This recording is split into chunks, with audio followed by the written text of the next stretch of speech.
Oke, saya lanjutkan lagi.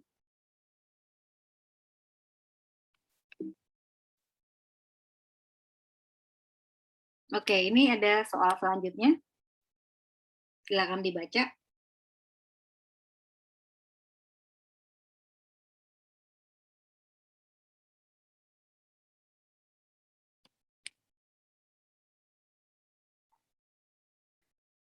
Kalau soal pertama tadi tentang bikin kelompok ya, anggota kelompok. Nah, itu kan kalau anggota kita nggak mentingin dia anggota urutan 1, anggota urutan 2, anggota urutan 3 gitu ya. Karena itu kita menggunakan rumus kombinasi. Nah, sekarang kalau di soal ini dia membicarakan tentang ranking nilai ya. Ranking nilai dan diasumsikan nggak ada mahasiswa rankingnya sama, apa soal nilainya sama. Jadi pasti rankingnya unik gitu ya. Nah, kalau bicara ranking, jadi bagaimana nih kita mau menghitung ukuran sampel space-nya? Pakai permutasi atau kombinasi? Permutasi. Permutasi ya. Jadi karena permutasi dan totalnya itu ada 10 orang, maka ukuran dari sampel space-nya adalah 10 berapa? permutasi 10. 10 faktorial ya, permutasi 10. Permutasi berapa nih? 10-10 kan ya?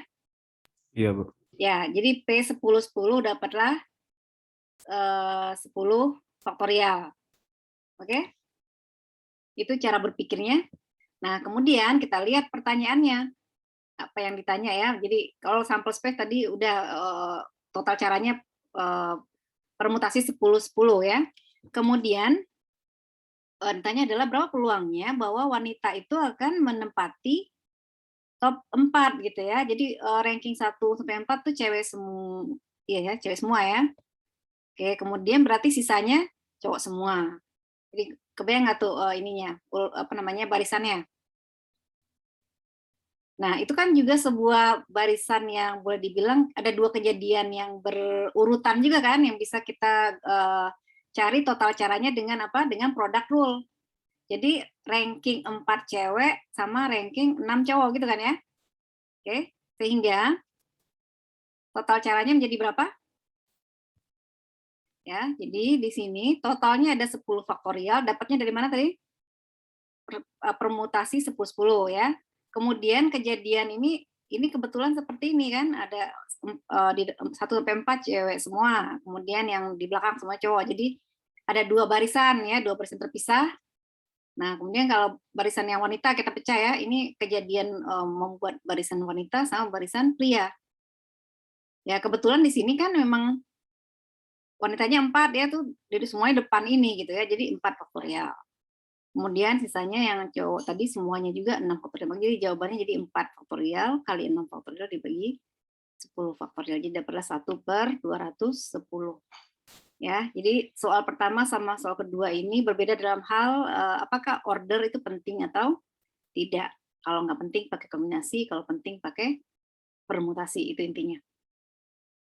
Tapi logika berpikirnya sama, seperti itu. Ya.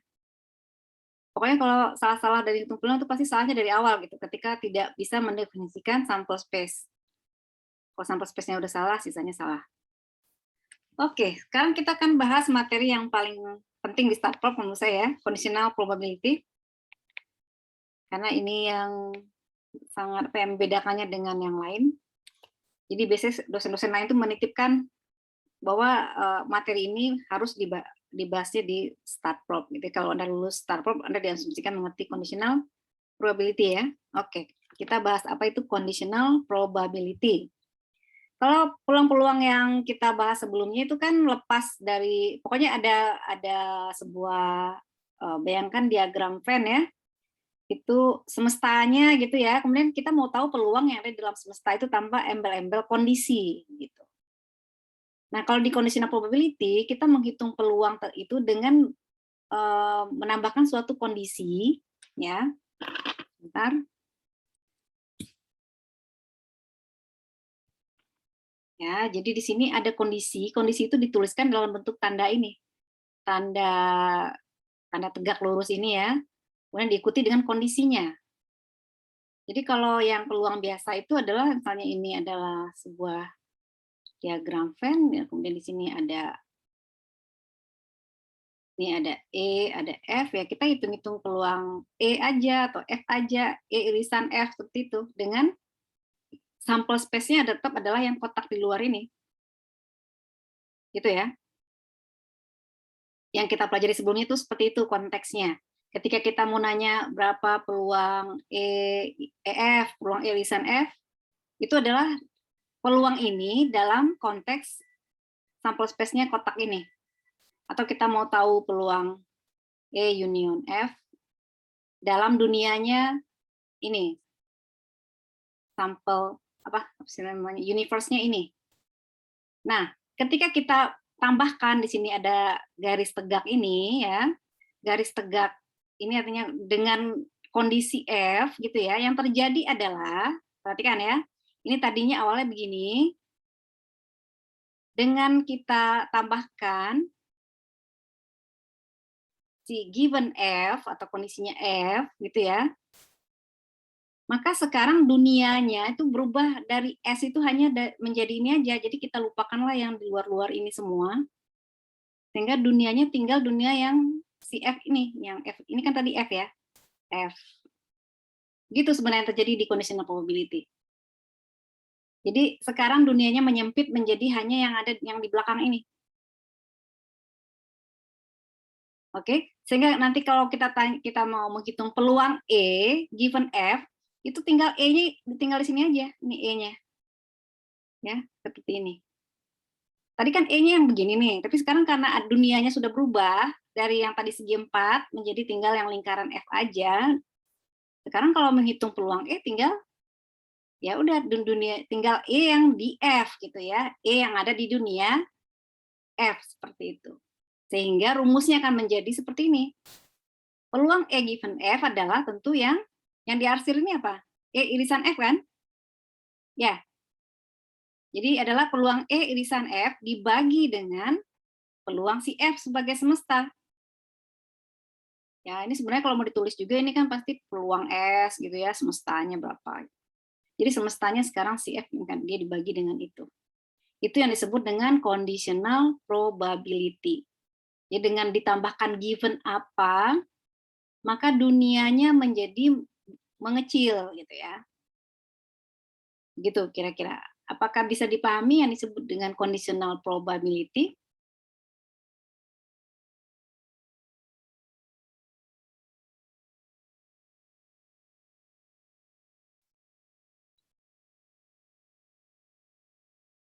Oke.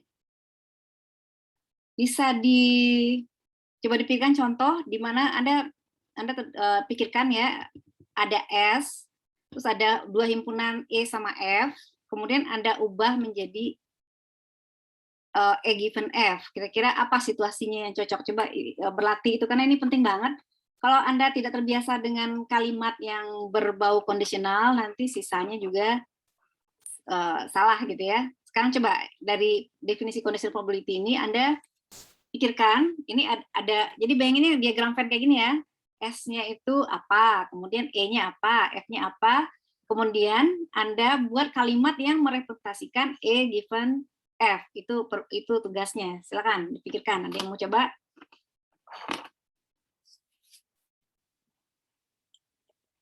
Atau boleh E-nya apa, F-nya apa, kemudian apa bunyi dari dari E given F.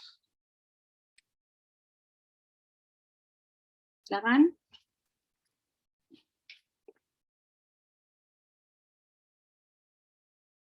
Tentu di sini settingannya biasanya conditional probability ini dia ada irisan ya antara E sama F.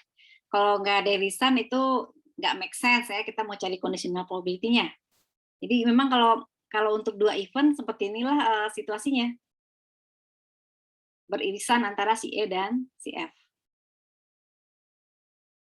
Ayo, ada yang mau coba?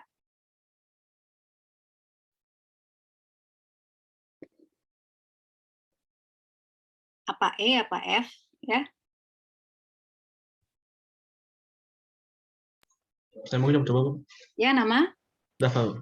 Dava, gimana Dava? E-nya apa? Ya, mungkin tentang bencana gitu, Bu. Misalkan E-nya itu dia bencana. Bencana, Peluang terjadi event bencana. bencana. Ya. Hmm? Terus F-nya itu terhadap misalkan bercandanya gempa gitu, gimana sih ngomongnya? Oh, kalau gempa itu kan subset dari bencana ya. Mhm. Nah, itu nggak terlalu cocok karena Mhm. dia kalau bisa ada ya kalau itu bisa juga sebenarnya, tapi itu situasi yang tidak menarik untuk kalau gambar itu berarti gambarnya ini kan yang satu subset dari yang lain. Kalau ini enggak, dia beririsan terus ada apa namanya ya? Ya ada yang nggak termasuk gitu. Ya. Oke. Oke, coba pikirkan Oke, lagi deh, Bu. Pak. Nah, oke. Ya. Oke, saya kasih contoh ya. Pertama ya, mungkin E ini wanita gitu ya. Jadi himpunan E itu adalah himpunan wanita. Kemudian F itu adalah saya ganti deh, E-nya pria aja. E-nya pria, F-nya suka main game. Oke. Oke. Kalian bisa lihat nggak itu ada irisannya? Pria sama suka main game. Bisa, Bu. Ada kan pria yang nggak suka main game ya? Ada kan? Kemudian Ada, ada Bu. juga yang suka main game tapi bukan pria. Ada kan? Iya. Nah, jadi itu cocok dengan gambar ini, itu maksud saya. Jadi himpunan yang kayak gini berarti dia ada irisan, tapi juga ini masing-masing tuh ada yang bukannya gitu ya. Jadi seperti itu. Nah, jadi kalau misalnya E tadi pria, F-nya suka main game, coba bikin kalimat E given F itu bacanya apa? Kalimat yang mungkin, kalimat yang masuk akal di soal. Misalnya Anda tahu kalau kalimat begini berarti saya bikinnya E given F. Oh, kalau kalimat begini berarti F given E. Sekarang yang E given F dulu, dengan E pria, F suka main game. Coba bikin kalimatnya. Coba, Bu. Ya, silakan nama. Dava. Ya, silakan. Ya, berarti peluang laki-laki yang suka main game itu, Bu. Peluang laki-laki yang suka main game. PE-nya kan laki-laki, F-nya suka main game tuh. Jadi peluang yang dicari berarti peluang laki-laki yang suka main game. Jadi maksudnya di antara kalau peluang laki-laki suka main game, berarti di antara yang ini ada dua penafsiran kan? Apakah dari yang suka main game ada berapa persen laki-laki atau dari laki-laki ada berapa persen yang suka main game? Nah, itu penting ya. Ini akan berbeda soalnya. Yang mana yang dimaksud? Ya itu, Bu, yang main game dulu baru nentuin prianya gitu, Bu. Jadi di antara yang main game ada berapa persen pria? Iya, betul. Oke. Ya, kalau itu benar ya. Jadi kalau E given F berarti dunianya apa? Yang main game di antara dunia orang-orang yang main game ini gitu kan. Ada berapa persen? Ada berapa peluang kalau misalnya itu pria gitu. Nah, ya jadi berbeda dengan kalau peluang F given E. Di antara pria gitu kan, ada berapa persen yang suka main game. Bisa dipahami kalimatnya itu mirip-mirip tapi itu beda modal ya. Saya ulang ya, kalau peluang E given F ini berarti di antara yang suka main game itu ada berapa persen prianya. Jadi yang dunianya adalah yang main game dulu. Jadi di antara yang main game ada misalnya 90% pria, berarti peluang E given F adalah 0,9. Kalau yang ini berarti ngomongnya di antara pria 80% suka main game. Nah, gitu. Jadi di antara pria berarti kondisinya adalah pria. Oke? Di antara pria itu ada, kemudian baru di antara pria itu ini main game. Jadi ini kalian biasanya kesalahan mahasiswa itu dari kalimatnya itu apa namanya? Salah dimodelkan menjadi E given F atau F given E ya, seperti itu. Ini materi yang penting banget ya, jadi saya nggak akan buru-buru. Jadi sekarang coba kalian kasih contoh lagi nih. Tadi kan saya bantu sedikit ya. Sekarang coba apa E-nya, apa F-nya, kemudian buat kalimat E given F dan F given E. Silakan coba. Saya akan tunggu nih. Karena kalau ini nggak jelas, sisanya nggak jelas juga. Silakan, ada yang mau coba lagi? Ya, Amila, silakan Amila. Apa E-nya, apa F-nya? Ya. Misalkan himpunan E-nya anak-anak. Anak-anak, oke. Ya, yang berusia masih anak-anak. Terus F-nya itu orang yang menyukai makanan manis. Suka makanan manis. Oke. Kenapa kira-kira settingannya cocok? Karena ada yang suka orang yang suka makanan manis bukan gak cuma anak-anak ya. Iya. Kemudian Berarti yang ditanyainnya untuk dari yang suka makanan manis, berapa persen yang anak-anak? Coba diulang, Amila. F-nya itu kan yang suka makanan manis, berarti dari yang suka makanan manis, berapa banyak persen yang anak-anak? Oke, benar ya. Itu. Oke, itu kalau ini. Kalau F given E gimana? Dari anak-anak, berapa banyak yang suka makanan manis? Oke, bagus ya, Amila, seperti itu. Kalau misalnya F given E, dari anak-anak itu ada berapa persen yang suka makanan manis? Siapa tahu kan ada anak-anak yang nggak suka makanan manis, walaupun mungkin kecil peluangnya, tapi ada aja peluangnya kan ya. Seperti itu. Oke, bagus. Satu lagi deh. Ada lagi yang mau coba? Apa E-nya, apa F-nya? Satu lagi.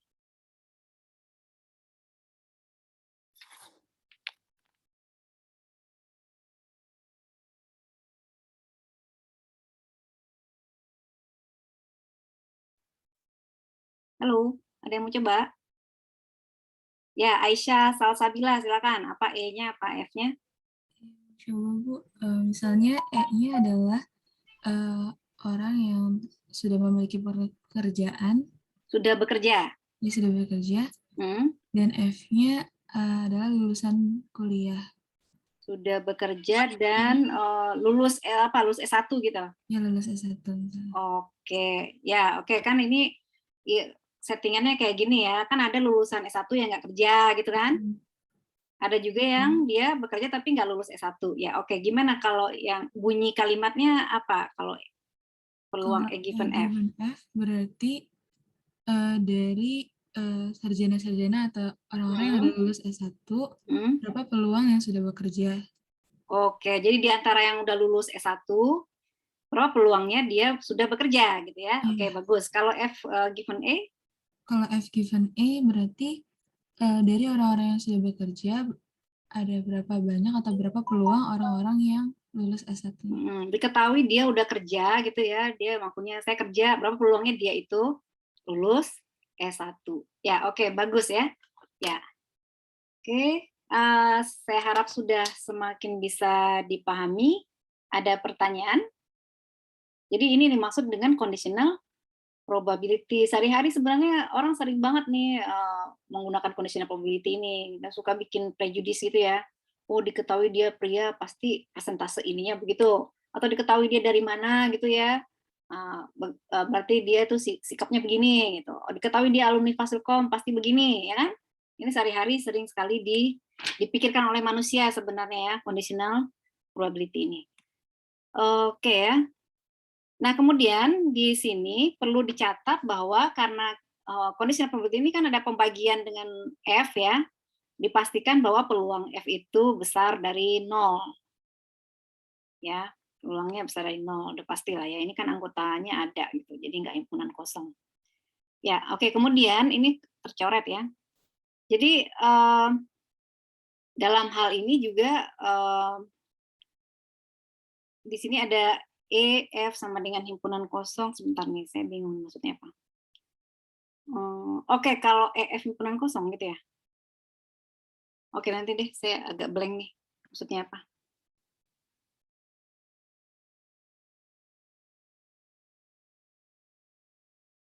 Oke, jika E, F itu himpunan kosong gitu ya, maka peluang E given F sama dengan peluang E, F dibagi F sama dengan kosong. Oke, jadi kayak saya katakan tadi sebenarnya jarang-jarang sih kita akan menggunakan conditional probability untuk situasi di mana E sama F itu nggak ada irisannya. Tapi kalau misalnya ada kasus seperti itu, maka berlakulah peluang E given F sama dengan 0. Ya, bisa dipahami? Apa nih contohnya kira-kira yang kayak gini? Kalau dia itu irisannya kosong, terus kita memikirkan peluang E given F-nya.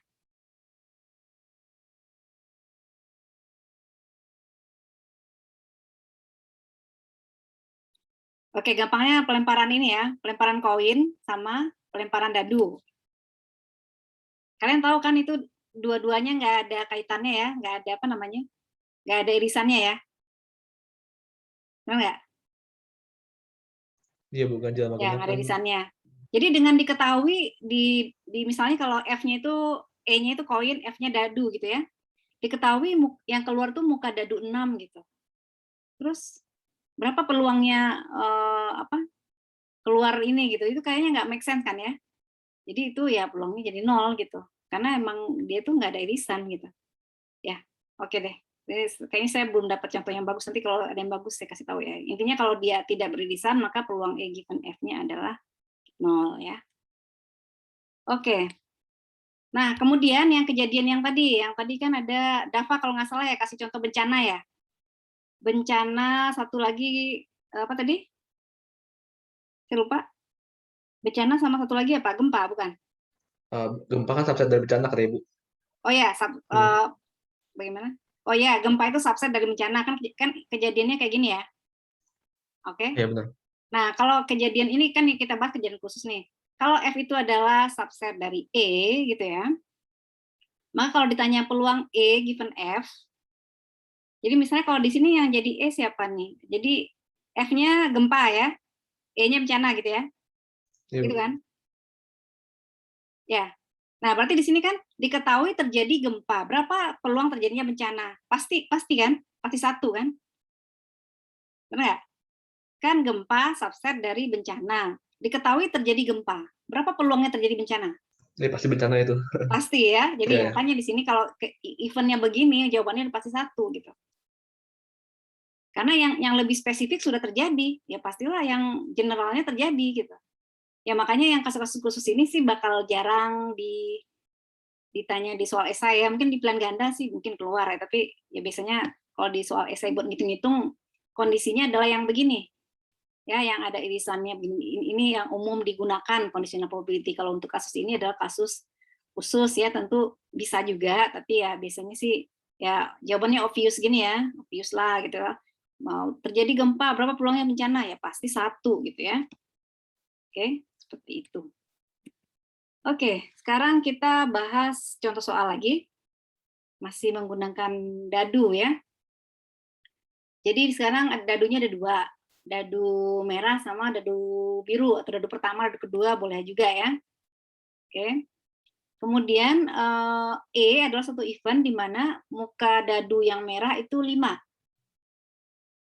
Ya, jadi kejadiannya di sini adalah dadu pertama 5 ya, berarti kan kemungkinan eventnya isinya adalah 51, 52, 53, 54, 55, 56. Sampai di sini jelas? Jadi kejadiannya E-nya ini. F-nya adalah, bunyi eventnya adalah penjumlahan dari 2 muka dadu adalah 6. Maka kemungkinannya adalah 15, 24, dan seterusnya. Oke? Nah, kemudian di sini pertanyaannya, ini kan udah conditional probability ya, jadi pertanyaan adalah F sudah terjadi. F itu sudah terjadi, dia yang jadi kondisinya. Apa yang dampak dari kalimat ini bahwa F sudah terjadi? Bahwa sekarang sampel space-nya bukan lagi 36. Berapa ukuran sampel space sekarang dengan mengatakan given F sudah terjadi? Sampel space-nya 5, Bu. 5 ya. Jadi sekarang dunianya mengerucut jadi ini aja. Jadi tinggal ini 1, 2, 3, 4, 5. F sudah terjadi, berapa peluang terjadinya E? Nah, berarti kita tinggal cari aja. Yang memenuhi syarat E di antara dunia F ini ada berapa? Kan tinggal 1 ya, gitu logikanya. Jadi peluangnya adalah 1 per, hitung aja 1, 2, 3, 4, 5. Jadi jawabannya adalah 1 per 5 ya. Benar nggak sih? Ya, 1 per 5. Kalau kita pakai logika ngelihat anggota ini seperti itu. Pakai jadi 1 per 5. Ini berarti tulisannya apa? Peluang E given F ya. Peluang E given F adalah 1 per 5.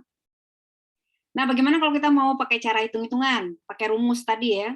Peluang E given F sama dengan peluang E irisan F dibagi F ya boleh juga. Hitungannya peluang E berapa? Ya, 1, 2, 3, 4, 5, 6, 1/6 ya. Peluang F berapa? 5 per 36. Kemudian irisannya berapa? Irisannya kan cuma ini ya, sama ya. 1 per 36. Ya, hasilnya juga sama juga, 0,2. Jadi terserah Anda mau pakai logika sampel space-nya dikecilkan menjadi F aja, kemudian dihitung yang cocok dengan E berapa, itu bisa, boleh seperti itu, atau bisa juga pakai rumus ya. Begitu. Ada pertanyaan? Sekarang kalau dibalik, peluang F given E bagi berapa nih? F given E. Berarti kalau peluang F given E, dunianya menjadi dunia siapa? Dunia E, Bu. Dunia E. Dunia Nah, E, di Bu. dunia E itu, mana yang penjumlahannya 6, gitu kan? Jadi yang mana yang memenuhi di dunia E, yang memenuhi si F given E? Hanya ini juga kan? Jadi sekarang peluangnya berapa kalau peluang F given E? 6, Bu. Peluangnya? Peluangnya. Ya. Oh, Kan ukurannya sekarang, ukuran dunianya 6 ya. Nah, peluangnya ada berapa di antara 6 ini yang cocok dengan persyaratannya si F? 1 kan? Bahwa penjumlahannya adalah 6? Bisa, oke, saya coret deh. Sekarang kita lagi bicara ini, peluang F given E. Peluang F given E berarti dunianya dunia E.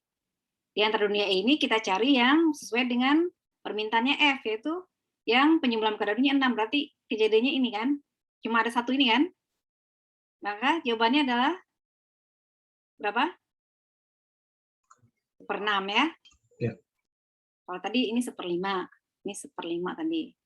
Peluang F, E given F 1/5. Tapi kalau peluang F given E itu 1/6. Oke, bagaimana? Apakah bisa dipahami? Jadi sebenarnya conditional probability ini asal kalian dapat kliknya gitu ya. Maksudnya apa? Itu bisa lebih mudah gitu ya. Kalau kalian masih tidak dapat konsepnya itu memang akan bingung ya. Ini memang perlu pembiasaan. Jadi saya ulang lagi, F given E artinya peluang F terjadi di dunia E. Kalau peluang E given F, peluang E terjadi di dunia F. Apa maksudnya di dunia? Ya berubah sampel space-nya, nggak lagi yang luas tadi. Kalau ini kan kalau kita nggak pakai conditional, ini ukuran sampel space-nya adalah 6x6, 36 tadi. Ini kita tambahkan garis tegak sama ditambah himpunannya, itu berarti himpunannya berubah gitu, makin kecil. Nah di dunia yang kecil itu berapa peluang terjadinya si F itu gitu ya. Oke, ada pertanyaan?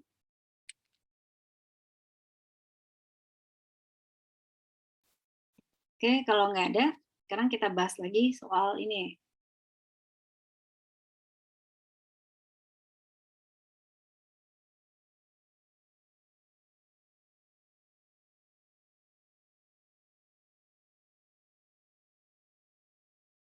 Jadi ini ada perusahaan ya, perusahaannya itu agak diskriminatif ya. Yang diundang itu cuma yang punya anak gitu ya. Nah anaknya itu harus paling nggak ada cowoknya gitu. Ya ini sih karangan aja, nggak ada lah orang ngerjain party kayak gini ya. Jadi yang diundang itu hanya orang yang punya anak laki-laki. Dan ya kalau dia punya banyak laki-laki, yang diundang hanya yang paling kecil. Intinya itu kalau dia punya 1 anak laki-laki, ya 1 anak laki itu yang dibawa. Kalau dia punya 2, maka yang paling kecil. Itu maksud soal ini. Oke. Kemudian diketahui bahwa si Jones ini dia punya 2 anak. Nah, dia punya 2 anak. Itu kejadiannya. Jadi dunianya awalnya itu adalah bahwa dia punya 2 anak. Nah, punya 2 anak ini kita gambarkan dengan bahwa S-nya adalah semua kemungkinan konfigurasi anaknya ya. Jadi bisa BB, BG, ya pokoknya ini karena 2 anak maka 2 kali 2, paham ya? 2 kali 2 jadi ada 4 cara. Ini yang harus benar dulu nih, bahwa karena ada 2 anak maka ada 4 cara. Kemudian apa yang menjadi, kemudian kita definisikan event A sama B-nya. Oke? Jadi di sini diasumsikan juga bahwa ini di antara S ini ya kemungkinannya sama, jadi 1/4 ya, BB 1/4, BG 1/4 dan seterusnya. Equally likely-nya di situ. Oke. Nah kemudian pertanyaannya adalah jika diketahui si John ini punya 2 anak, berapa gitu ya conditional probability bahwa tunggu. Jadi kan dia punya 2 anak, kemudian dia diundang gitu ya, dia diundang, gitu kan? Kondisinya dia diundang. Kalau dia diundang berarti sekarang situasinya bagaimana? Di antara 4 ini yang mana yang berlaku? Jadi sampel space-nya menjadi mengecil ke apa? Termasuk nggak yang terakhir GG ini? Paham nggak?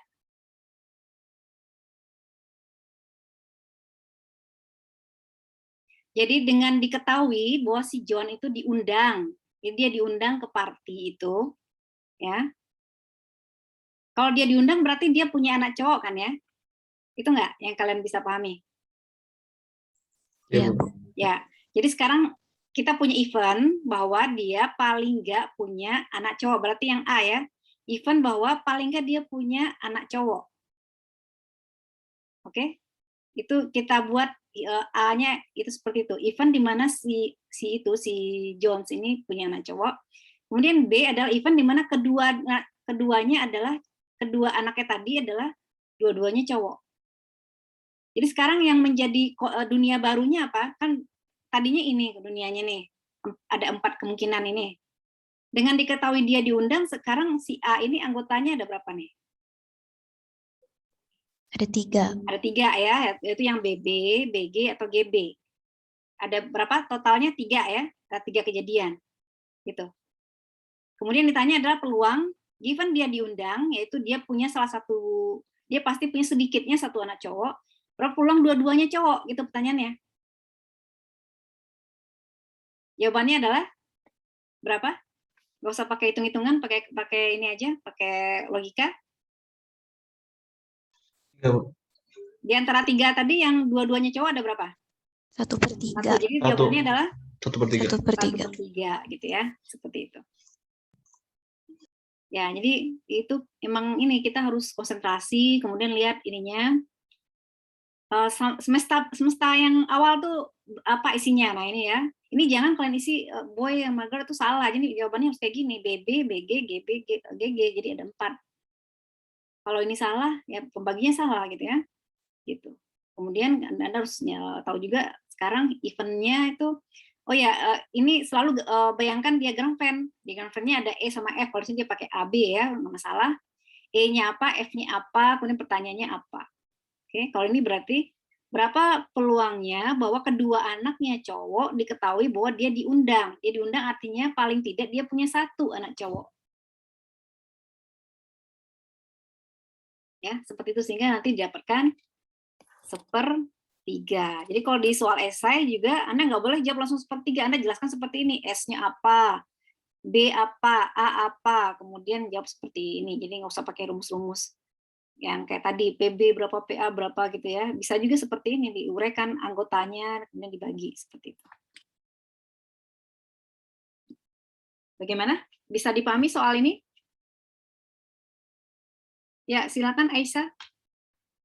Ya Bu, izin bertanya, ingin memastikan berarti kalau untuk event yang A-nya itu didapat itu dari kalimat yang pertama ya Bu, pernyataan yang pertama, karena dia ada 1 anak cowok yang dibawa pastinya.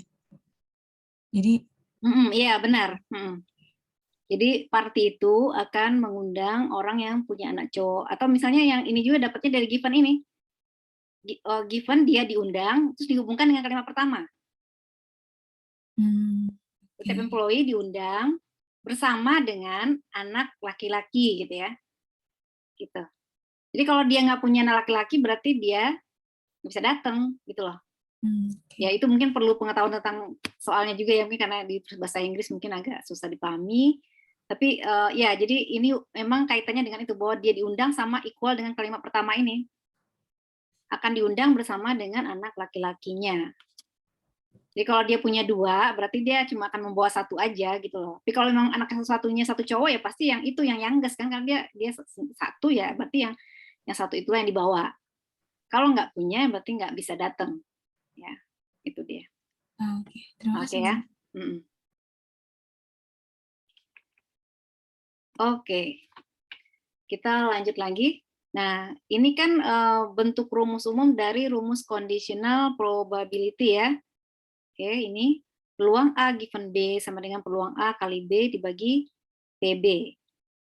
Nah, rumus ini bisa kita putar-putar menjadi yang misalnya ini, kita uraikan menjadi peluang A, B sama dengan peluang PB dikali peluang A given B. Ya kan? Atau bisa juga kan, kalau kita tulisnya peluang B given A, rumusnya apa? B given A juga peluang apa? AB dibagi PA gitu kan ya. Ya. Bentar. Ya, ini kan gini maksudnya.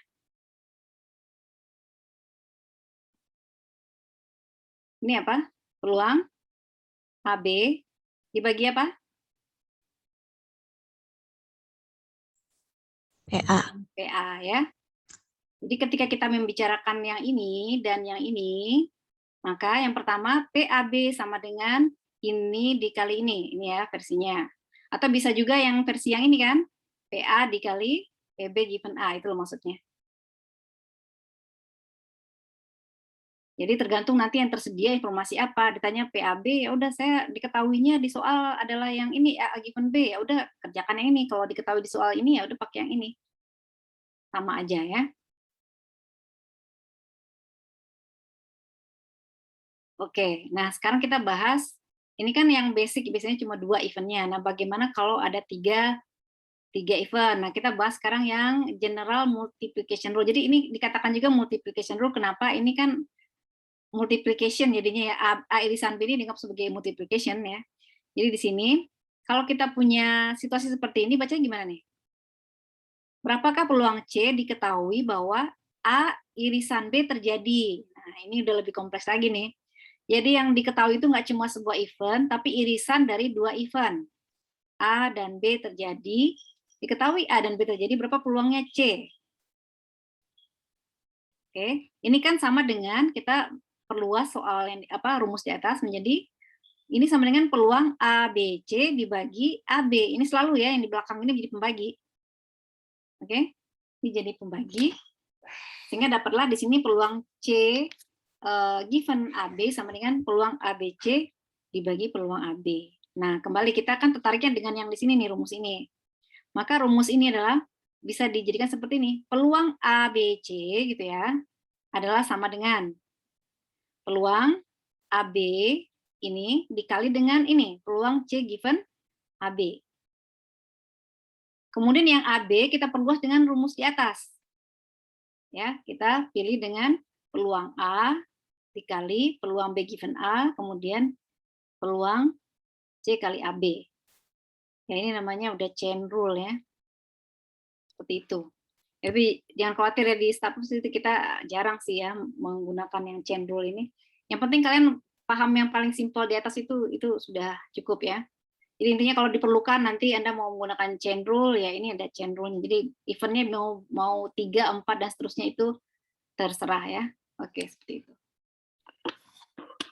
Oke, ini di komputer saya sudah 9.40. Apakah ada pertanyaan terkait conditional probability? Ini materi yang utama ya di start prop. Ini harus dipahami. Kalau belum berarti perlu latihan lagi ya supaya paham conditional probability ini, karena ini penggunaannya luas sekali ya. Bagaimana? Apakah ada pertanyaan? Kalau nggak ada berarti kuliahnya sampai di sini, nanti kita lanjutkan hari minggu depan ya, kita lanjutkan. Dan minggu depan akan ada PR2 ya. PR2-nya nanti sampai materi conditional tambah yang selanjutnya namanya bias rule. Oke, kalau tidak ada pertanyaan, saya tutup kuliahnya. Selamat pagi semuanya. Oke, Mas Bu. Terima kasih, Bu. Terima kasih, Bu. Ibu, terima kasih, Bu. Sama-sama ya.